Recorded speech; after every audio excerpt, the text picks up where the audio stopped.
Pembacaan Alkitab kita dari Yohanes pasal 1, kelanjutan dari khotbah Natal kemarin.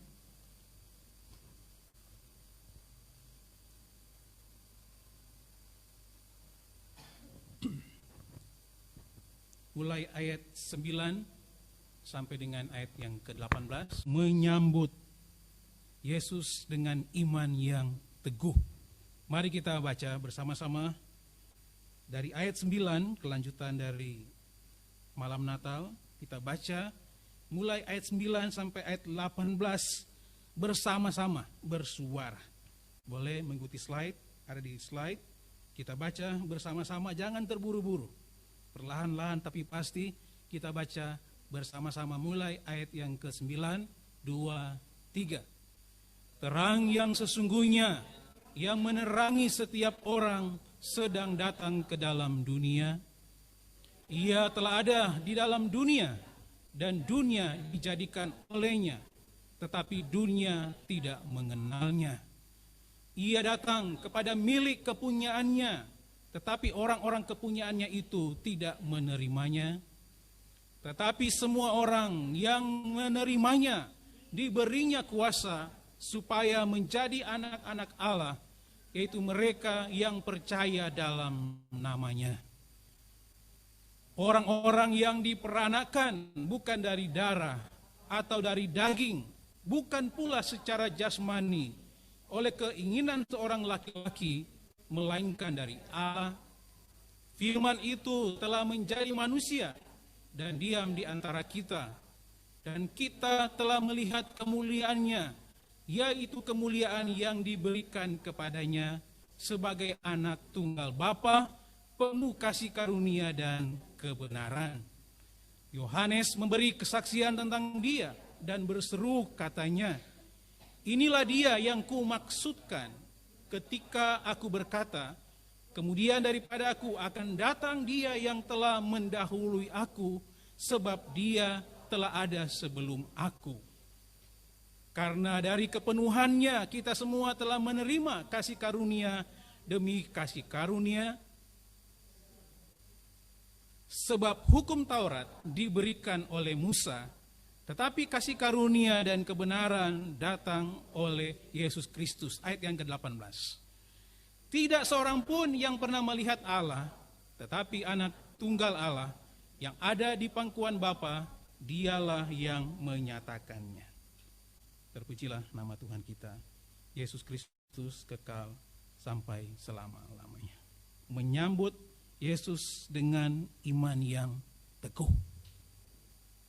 tak tergoyahkan. Menyambut Yesus harus dengan iman yang teguh. Saya mengutip satu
segala-galanya dalam Yesus. Kita sudah membaca kemarin di ayat 1 sampai ayat yang ke-5. Dalam bahasa Yunaninya, en arche en hologos. Pada mulanya Dia itu adalah firman, hologos. Kemudian firman itu bersama-sama dengan Allah itu. Disebutkan pada ayat yang pertama, dan hologos and theos. Dan hologos yang dimasukkan di sini adalah Allah itu sendiri. Saya sempat mendengar tadi malam ada beberapa percakapan di antara jemaat tentang ayat yang dibacakan tadi malam, mungkin kurang paham maksudnya, tetapi kalau kita membaca sebenarnya dari ayat yang ke-6 bagian ini sampai ayat yang ke-18, bagaimana Yohanes memberi kesaksian tentang Allah, tentang Yesus Kristus, yang bukan hanya hadir ada kira-kira 2000 tahun yang lalu, tetapi Yohanes memberi kesaksian bahwa dia itu sudah ada sebelum semuanya ada. Sebelum bumi ada, dia sudah ada. Dia Allah, bukan hanya dalam pemahaman kita, dia Allah yang berkarya menyelamatkan kita dari dosa-dosa kita, tetapi Allah itu adalah Allah yang menjadikan langit bumi dan segala isinya, termasuk Deni Kilapung. Manusia diciptakan oleh Yesus. Yesus itu adalah Allah. Dia Bapa, dia pencipta, dia pemulih, dia penyembuh. Tadi semuanya ada pada dia. Kita harus menyambut Yesus Kristus di dalam hidup kita dengan iman yang teguh. Tidak sama dengan orang-orang yang biasa menyambut Yesus, berkata percaya kepada Yesus. Tetapi kalau kita mengerti bahwa Yesus yang lahir 2000 tahun yang lalu adalah Allah itu sendiri, kita tidak hanya sedang menyambut dia, tetapi kita tidak dapat terlepas dari kehidupan ini tanpa Yesus, tanpa Allah itu sendiri. Tidak ada satu orang pun sehebat apapun, sekuat apapun di bawah kolong langit ini yang bisa menaklukkan kehidupannya. Hanya bersama dengan Yesus, Allah pencipta langit, bumi, bahkan segala isinya. Saya selalu berdoa mengutip Bapak rohani kami yang selalu berdoa bahwa Yesus itu adalah Allah pencipta langit dan bumi. Diikuti dengan doa berikutnya, dia Allah yang disembah oleh Abraham, Ishak dan Yakub. Dia itu Immanuel dalam Yesus Kristus yang bukan hanya ada 2000 tahun yang lalu, tetapi sudah menjadi tempat berimannya, berharapnya tokoh-tokoh iman di perjanjian lama. Seharusnya, selayaknya kita nyambut Kristus. Saya sebenarnya banyak belajar dari Pak Mario. Bagaimana dia mengakui Yesus Kristus sebagai Tuhan. Saya generasi kelima sebagai orang percaya. Bahkan generasi ketiga sebagai hamba Tuhan di keluarga saya. Makanan tiap hari berbicara, mendengar firman Tuhan tentang Yesus, tetapi tidak menggetarkan hatinya, hati saya. Tidak ada percikan kebangkitan. Tidak ada yang menjadikan saya bangkit dan merasa kekristenan itu sama saja dengan semua agama-agama di bawah kolong langit ini. Tetapi ketika Pak Mario bersaksi, oh ternyata Yesus itu bukan tokoh biasa. Dia bukan figur biasa. Dia Allah yang menjadikan segalanya. Dan Pak Mario bersaksi kepada kami, disembah oleh Abraham, Ishak dan Yakub. Seharusnya sekarang kita menyambut dia dengan iman yang teguh. Bukan menyambut dengan hal-hal yang biasa kita kerjakan. Pertanyaannya, mengapa kita harus menyambut Yesus Kristus dengan iman yang teguh? Mengapa? Ada dua alasan yang akan kita perhatikan baik-baik dari ayat 19 sampai ayat yang ke-18. Dua alasan penting sehingga kita harus menyambut Yesus Kristus dengan iman yang teguh. Tidak tergoyahkan oleh apapun. Tadi juga saya sempat berdoa dengan pergumulan-pergumulan yang berat selama pandemi. Ada sebagian orang percaya yang akhirnya rontok imannya. Ada juga sebagian orang percaya yang akhirnya tenggelam dalam pergumulannya. Ada sebagian orang percaya yang benar-benar hidupnya terpuruk dalam pergumulannya. Dan Yesus Allah menciut dalam hidupnya. Iman yang ada dalam hidupnya hilang buyar dalam dirinya. Dengan pandemi kurang lebih 3 tahun, tidak sedikit orang percaya yang akhirnya tenggelam dalam segala pergumulannya. Yesus menjadi kecil. Allah kita tidak berdaya. Sambutlah Yesus dengan iman yang teguh. Alasan yang pertama ada pada ayat 9 sampai ayat yang ke-13. Boleh majukan slide. Ada sekretaris saya. Satu lagi. Yang pertama, alasan yang pertama, karena Yesus itu Tuhan yang berdaulat. Di ayat 9 sampai ayat yang ke-13 menyambut Yesus dengan iman yang teguh, karena Yesus itu Tuhan yang berdaulat. Yesus itu Tuhan yang berotoritas. Yesus Tuhan yang punya kuasa tertinggi di sorga dan di bumi. Menyambut Yesus dengan iman yang teguh, alasannya apa? Mengapa kita harus menyambut Yesus dengan iman yang teguh? Mengapa kita harus melakukannya? Mengapa banyak orang Kristen yang akhirnya terjerumus juga dalam pergumulannya, menciut imannya, hilang kekuatannya, rusak segala impiannya bersama dengan orang percaya lainnya.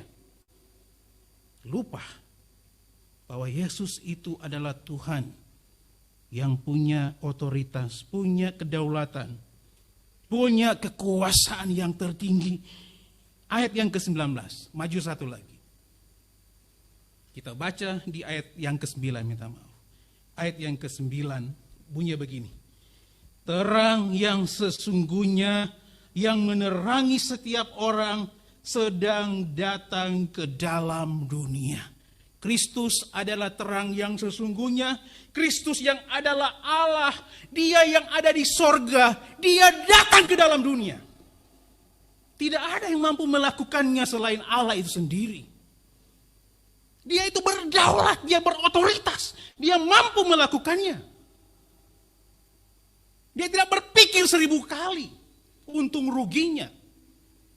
Tetapi kalau kita baca di ayat yang ke-9, tadi malam saya dengar segelintir ada masukan berhubungan dengan kata terang itu. Bukan seperti lampu terang itu, bukan seperti lilin terang itu, bukan seperti pohon Natal terang itu. Tapi terang yang dimaksudkan mulai ayat 6 sampai ayat yang ke-9 adalah Allah itu sendiri. Sekali lagi dalam bahasa Yunaninya dia menggunakan artikel tophos. Bukan hanya sekedar terang, tetapi dia merujuk kepada firman itu. Dan dia merujuk kepada Allah itu. Dan dia merujuk kepada Yesus yang adalah terang. Terang sesungguhnya yang menerangi setiap orang sedang datang ke dalam dunia.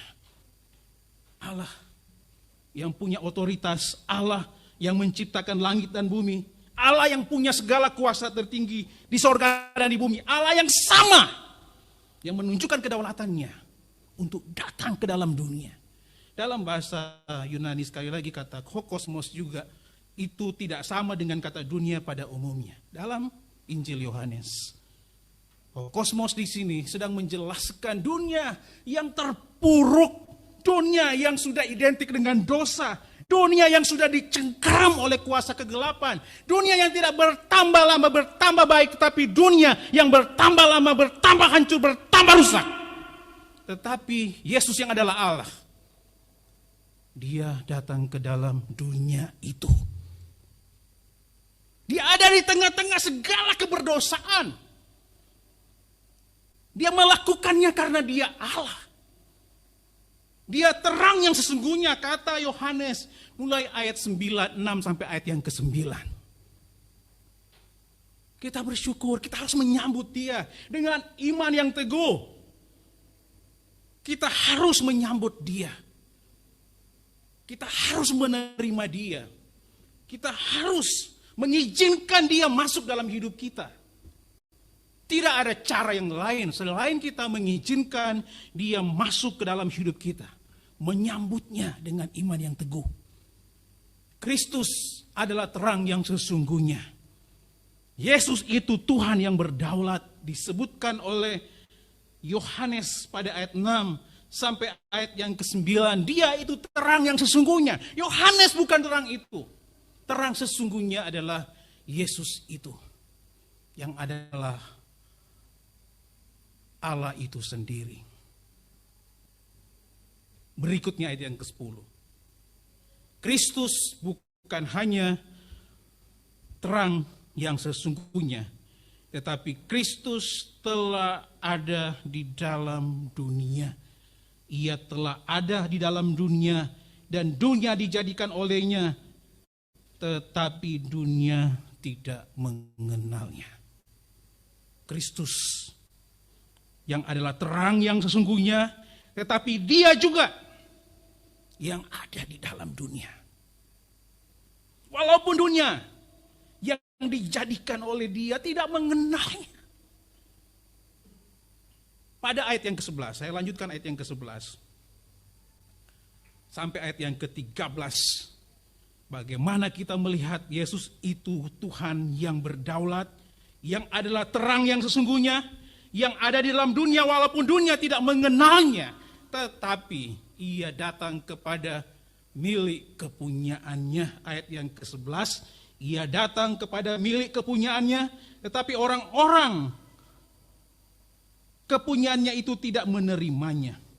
Tetapi semua orang yang menerimanya diberi kuasa supaya menjadi anak-anak Allah, yaitu mereka yang percaya dalam namanya. Orang-orang yang diperanakan bukan dari darah atau dari daging, bukan pula secara jasmani oleh keinginan seorang laki-laki, melainkan dari Allah. Menolak Yesus, menolak Allah yang mereka nantikan kedatangannya. Tidak perlu saya diskusikan panjang lebar siapa kelompok bangsa itu. Tetapi syukur bagi kita yang menerimanya. Dan kalau kita lihat bagian yang indah di situ, ternyata kita ini adalah milik kepunyaannya. Saya ini adalah milik kepunyaannya. Allah tidak membeda-bedakan kelompok bangsa. Ada sekelompok bangsa yang dari dulu sudah menanti-nantikan kedatangan Sang Mesias itu, tetapi ketika dia datang, mereka menolaknya. Tapi kita lihat di sini ternyata siapa milik kepunyaannya? Siapa Pak Mario? Milik kepunyaan Yesus? Siapa milik kepunyaan Yesus? Siapa milik kepunyaan Yesus? Boleh menjawab? Siapa milik kepunyaan Yesus? Denny Kilapong. Siapa milik kepunyaan Yesus?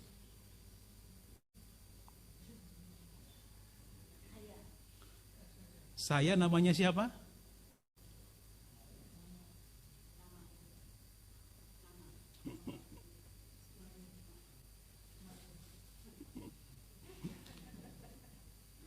Kita boleh menyebut diri kita ya.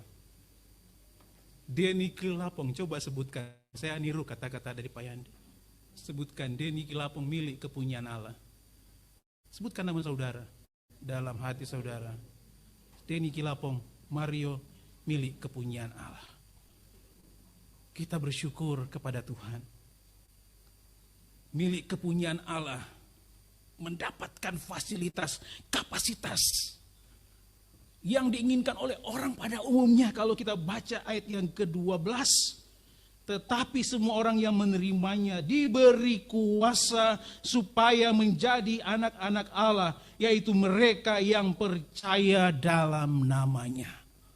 Kita bersyukur Allah kita Allah yang berdaulat.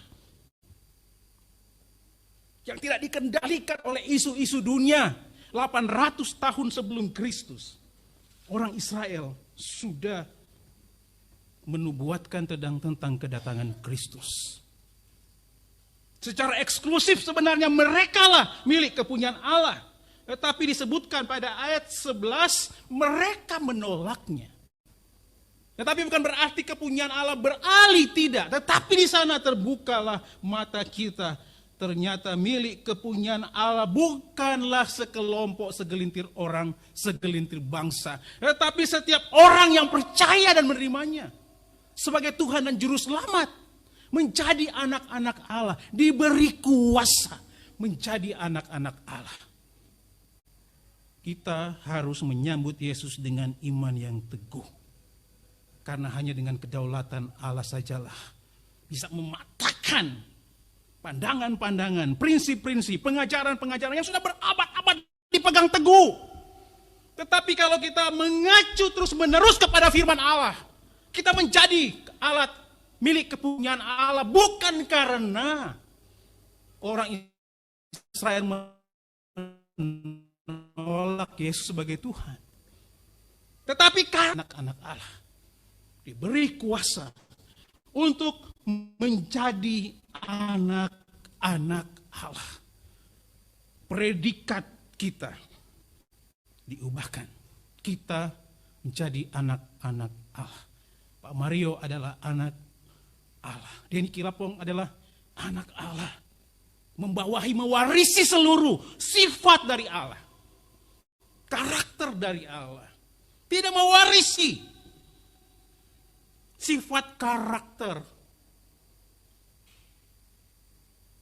di luar bapaknya. Karena kita anaknya, Yesus adalah Bapa kita. Kita mewarisi sifat karakter dari Bapa kita, Yesus Kristus. Dan itu semua terjadi hanya karena Yesus Kristus yang adalah Tuhan, adalah Allah yang berdaulat. Allah yang punya otoritas tertinggi. Allah yang punya kehendak, punya rencana yang sebelumnya tidak dapat diprediksi oleh manusia terhebat, sehebat apapun di bawah kolong langit ini. Itu alasan yang pertama. Mengapa kita menyambut Yesus, harus menyambut Yesus dengan iman yang teguh. Karena nanti tahun depan sama lagi hari Natal. Kita lagi senang-senang ikut Tuhan, nyanyi-nyanyi, makan-makan, berpesta-pesta. Tetapi kehilangan sesuatu yang sangat substansi di dalam kekristenan. Menyambut Yesus dengan iman yang teguh, iman yang tak tergoyahkan, iman yang menjadikan kita semakin lama semakin dewasa di dalam Kristus. Kenapa alasannya? Apa kita melakukannya? Karena Allah kita. Kita hanya memandang kepada Yesus saja. Tidak perlu melihat ke kiri atau ke kanan. Kalau kebanyakan melihat ke kiri atau ke kanan, nanti alur bajakannya di belakang akan berkelok-kelok. Tetapi kalau kita mengarahkan hidup kita kepada Yesus, maka alur bajakan kita itu akan rapi. Tidak berkelok-kelok, tidak rusak. Tetapi kita melihat ada sesuatu yang ditanamkan dalam hidup kita, yang nantinya kita lihat itu akan benar-benar kita akan dapatkan ketika kita bertemu dengan Yesus muka dengan muka di surga kelak. Alasan yang kedua ada pada ayat 14 sampai dengan ayat yang ke-18. Menyambut Yesus dengan iman yang teguh karena Yesus itu Tuhan, penuh dengan kasih karunia. Dia bukan hanya Allah yang berdaulat, penuh kuasa, penuh otoritas, punya kekuasaan tertinggi di sorga dan di bumi, tetapi dia Allah yang sama, Allah yang penuh dengan kasih karunia. Muka boleh saja kelihatan bengis ya, nggak ada senyumnya, selalu mukanya tegang. Tapi hatinya, hati yang penuh kasih karunia. Allah perjanjian lama dilukiskan sebagai Allah yang penuh murka. Mata ganti mata, gigi ganti gigi. Selalu ada konsekuensi, ada hukuman terhadap dosa-dosa yang dilakukan. Tetapi kalau kita baca mulai ayat yang ke-14 sampai dengan ayat yang ke-18, Allah itu penuh dengan kasih karunia. Mungkin kalau orang Jawa bilang itu dikangenin. Kalau jahat, jelek, orang bilang gimana ya? Kalau nggak perlu ada dia, oke. Kalau orang yang tidak kita senangi, dia cepat nggak ada, kita lebih haleluya. Tapi Allah itu penuh dengan kasih karunia, dikangenin. Nggak akan pernah. Hari itu akan panjang.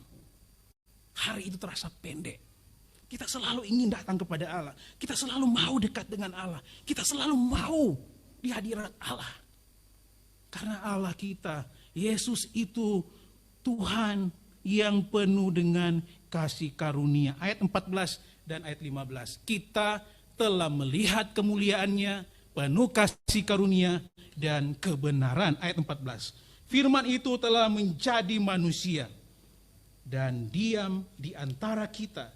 Dan kita telah melihat kemuliaannya, yaitu kemuliaan yang diberikan kepadanya sebagai anak tunggal Bapa, penuh kasih karunia dan kebenaran.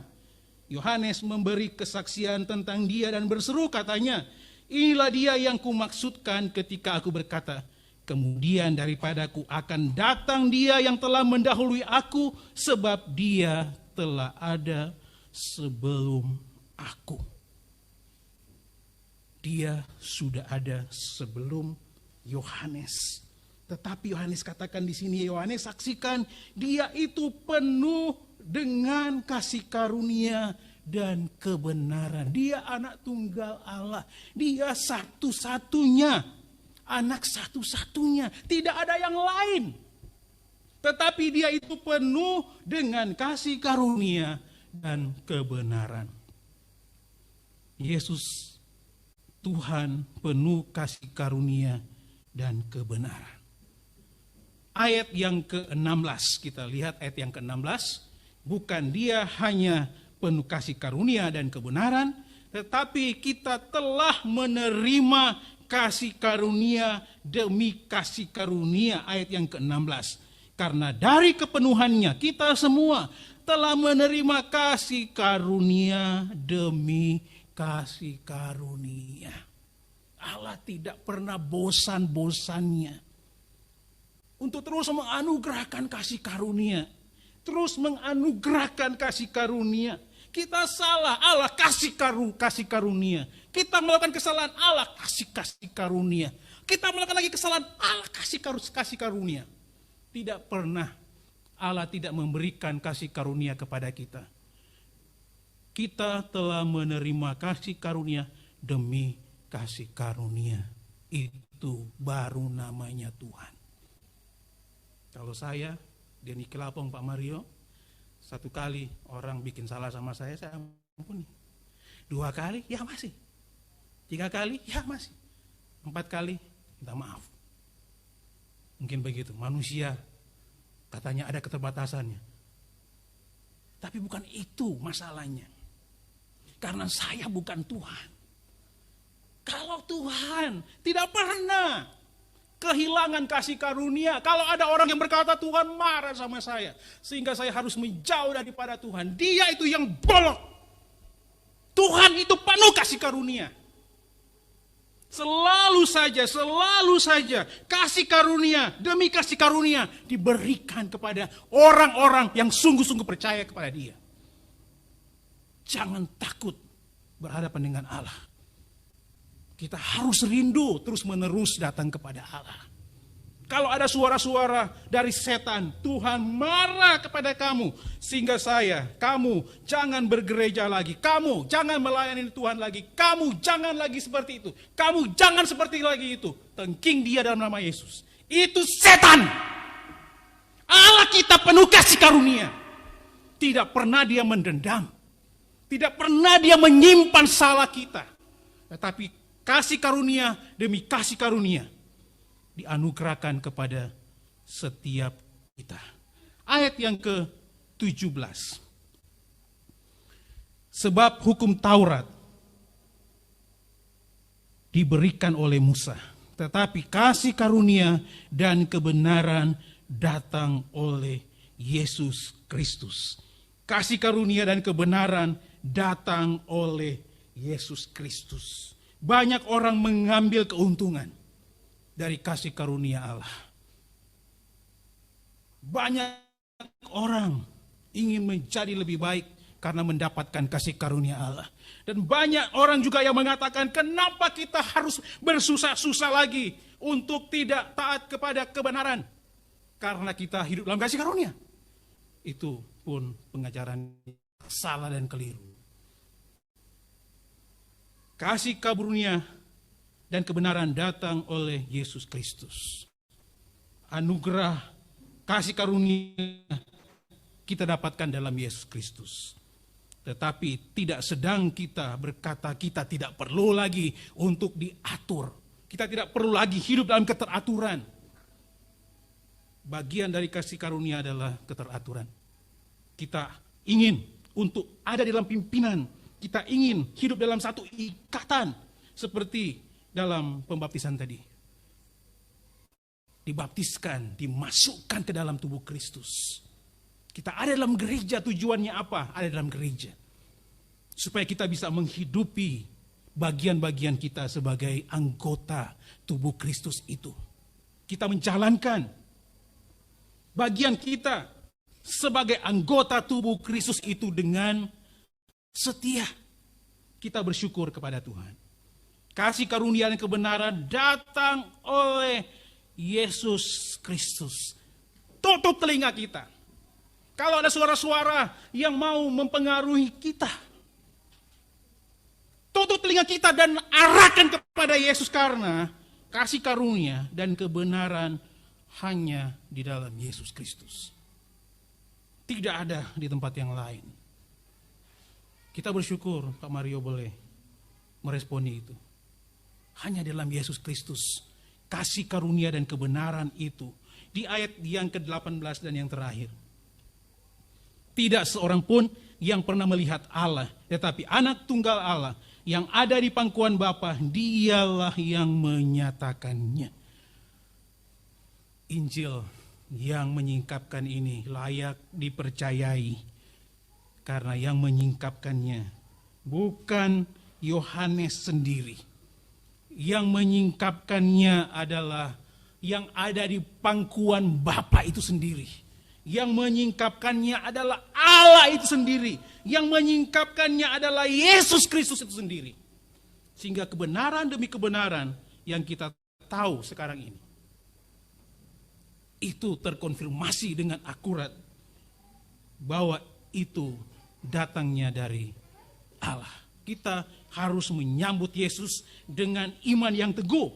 Alasannya apa? Yang pertama, karena Yesus itu Tuhan yang berdaulat. Dia punya kedaulatan. Dia punya kuasa.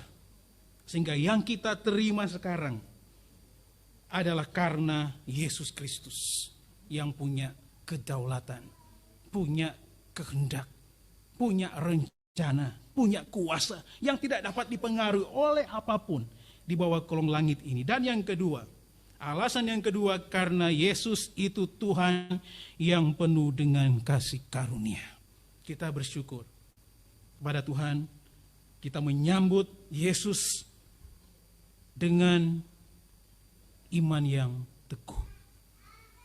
Tidak hanya sekedar percaya, tetapi kita memegang teguh Yesus sebagai Tuhan kita. Saya selalu mengilustrasikan bagian-bagian ini dengan trust. Bagaimana kita percaya kepada Yesus. Bagaimana kita mempercayakan hidup kita kepada Yesus.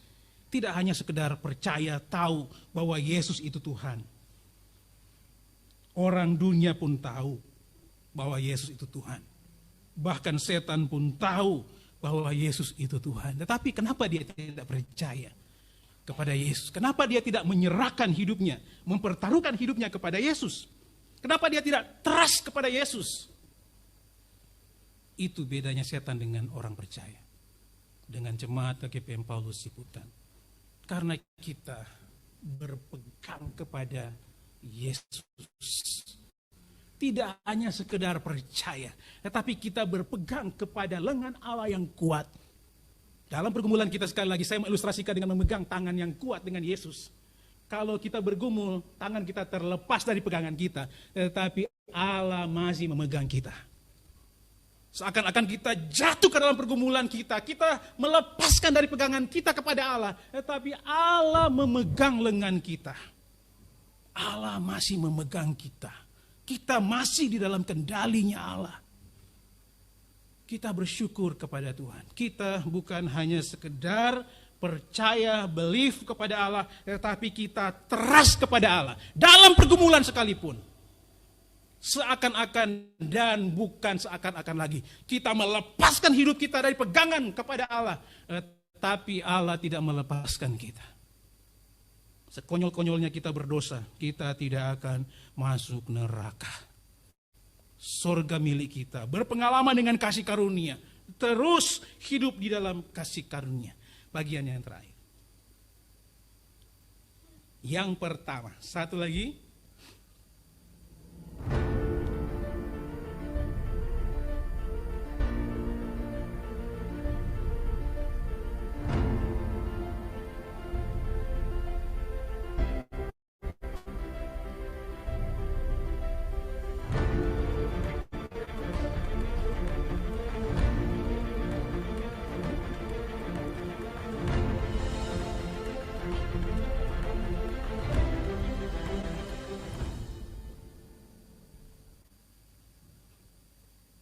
Mungkin yang kurang dalam bahasa Inggris, nanti bisa tanya kepada Pak Eka. Intinya, Tuhan kita itu segala-galanya. Dia pemilik segala-galanya. Yang pertama, jangan pernah ragu. Jangan ragu. Jangan pernah ragu. Kalau mulai ada keraguan-raguan, cepat untuk singkirkan dari pikiran kita. Manusia apapun masih bisa ragu. Ragu itu normal. Tapi kalau sudah mulai meragukan tentang Allah kita, itu malapetaka. Meragukan Yesus yang ada Allah, itu adalah peristiwa yang kedua. Berpuaslah di dalam Tuhan Yesus Kristus. Berpuaslah di dalam Yesus Kristus. Kita sudah punya surga. Kita sudah punya keabadian. Berpuaslah di dalam Yesus Kristus. Kita punya Allah yang berdaulat. Kita punya Allah yang penuh dengan kasih karunia. Berpuaslah di dalam Tuhan Yesus Kristus. Katanya, kalau orang puas, dia tidak akan mencuri. Katanya kalau orang puas, mukanya penuh dengan sukacita. Katanya kalau orang puas, hidupnya yang loyo, dia akan bangkit. Kalau orang puas, punya wawasan yang luas. Beda dengan orang yang tidak puas. Sudah punya sepeda, kepingin dapat sepeda motor. Sudah dapat sepeda motor, kepingin dapat mobil. Sudah dapat mobil, kepingin punya pesawat. Sudah punya pesawat, kepingin dapat surga. Tidak pernah puas hidupnya. Berpuaslah dalam Yesus. Yesus sudah menganugerahkan surga kepada kita. Tidak ada yang lebih hebat selain kita mendapatkan surga hidup yang kekal. Berpuaslah di dalam Yesus. Nanti kalau ada orang yang coba tebak ulang tahunnya si Denny Kilapong. Ada yang tanya kemana, ulang tahunmu berapa? Aduh, susah saya mau jawab.